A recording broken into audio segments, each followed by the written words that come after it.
sa background. Di ba? Background mo pinaka-importante. Now, karon next, arita. New Testament ta. Pila ka years ganitong in between sa kwan? New and Old. 400 silent year. Alright, ay kalimti na. Okay. Next, pagsugod sa ang upat ka libro sa New Testament, gikan sa Matthew paingon sa John, itawag na siya o gospel or synoptic gospel. O that is a birth of the church. Muna siya ang pagkahimugso sa simbahan. Oh. Pagkatao sa simbahan. Ang New Testament, gihatag ni Ginoo sa iyang simbahan. Muna ebidensya, kung sa may ngalan sa simbahan ito ko ni Kristo, baptist naman ito, di naman ito magduda niya. O ang sulat, o ang 27 books sa New Testament, exclusive ning gihatag sa iyahang simbahan. Especially kining synoptic gospel o gospel. Kining gospel, nag-isgot ni nga, Diyon sa ni Kristo, pag-ayo mga masakiton, muna gitawag og 3 years of 6 months niyang earthly ministry, mo ng history sa birth of the church niya. Next, o sa sunod, history. O, pila ka books. Kung doon ay 12, o pala to, 13 ba to? Ang book sa Old Testament, doon ay history book, doon ay 13 ba to? Sa New Testament, opposite, doon ay usa lang ka book ng gitawag og history. O ang history diha, kung doon ay 12 ka, o 14 ka, 13 ka libro sa Old Testament nga history book, focus sa Israel, diri sa New Testament, usa ra ka libro ang gitawag og history dinhi nga nagsistorya sa simbahan nga gitugon ni Kristo. Ah. So, kung ikong tanaw, no? Ano usa ra man sa Old Testament, ano lagi ito 14 at 13? Oh, ano lagi diri? Anong usa ra man Oh, yaw-yaw na, nanay korta na ni. So, diya, history book. Next. Na ay sunod, usa may sunod. Epistles. Ang epistles, unsa man na, sulat sa simbahan. Kung doon na history book, history sa church, doon na po ang church nga history nga itawag po Acts. Ang simbahan, gitagaag sulat.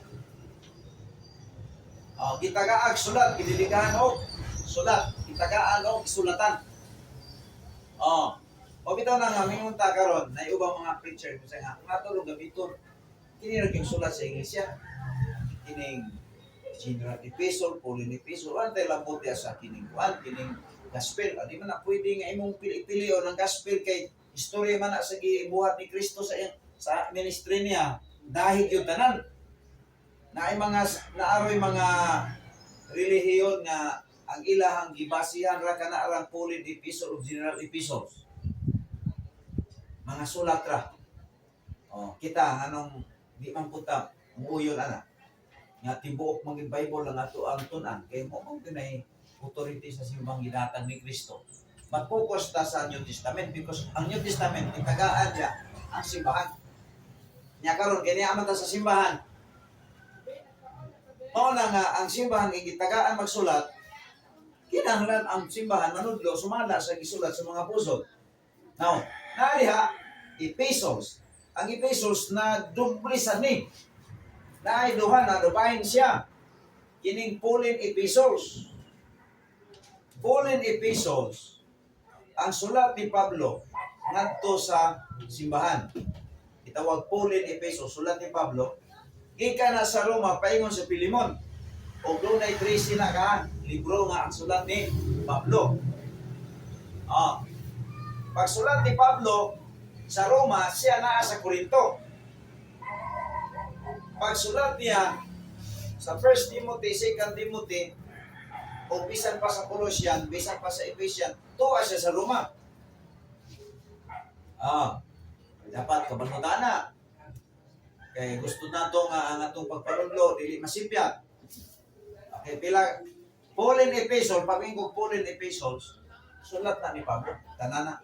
Pag ingog general epistles, gikan sa Hebrew, paingon sa Jude, itawag sa general epistles, kay tanan na naratsada. Daghang kay nasulat diha, naisulat ni Job, naisulat ni Deacon sa Jerusalem, naisulat ni si James, general epistles. Oh. Una, dayon prophecy dayon, book of Revelation. Usara. Kung ang prophecy sa Old Testament, daghan kayo sila, pero sa New Testament, usa na lang ang gitawag og book of prophecy, mao ang the book of Revelation. Oh. Usa na lang. Pareha sila, no? Okay. So mo ni ang gitawag nato og kanang kasayuran nga makuha diha. Oh, kasayuran nga makuha nato diha sa New Testament. Ah. Pagmayon ko tagay ko og books of holy epistles 1 to 6. Sama na, mata magsugod og holy epistles. Ato ko nung magpupuna itong Bible. Romans, paingon sa Pilimon. Sige. Mao na yung sulat ni Paul. Sige. O, ato ka sa, magsugod sa Romang ukap, pabanti ka, paingon sa tumoy. Sulatan ni Pablo tanan. O, sa may pagkasunod niya. Sa isunod sa Romans. Sa Romans, Pablo na. Romans. Sunod sa Romans. Romans, 1 Corinthians, 2 Corinthians, Galatian, Ephesians, Philippians, Colossian, sa pa? Thessalonica, 2 Thessalonian, 1 Timothy, 2 Timothy, Tito, Philemon, pila ka libro? Quinta, ihap. Ah. 13. Kana siya gitawag o si tawag ana Pauline epistles. Pauline epistles kay kana ang sulat niya, sulat ni Pablo. Oh, sulat ni Pablo. Oh. Ato gining kuanon. Ato gining klarohon. Klaro kita ani.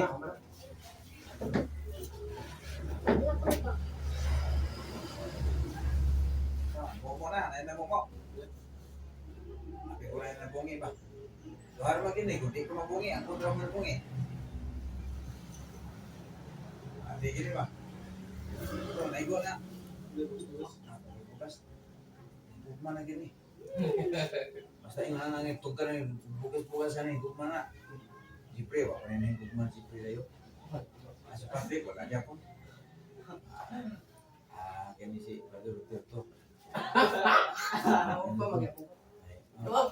Ay, gugmad siya ng asawa ko. Ikaw, ganyan ni gugmad ganyan pa. Kana ko nung bugas-bugas, resulta na sa gugmad ng urus-urus. Okay.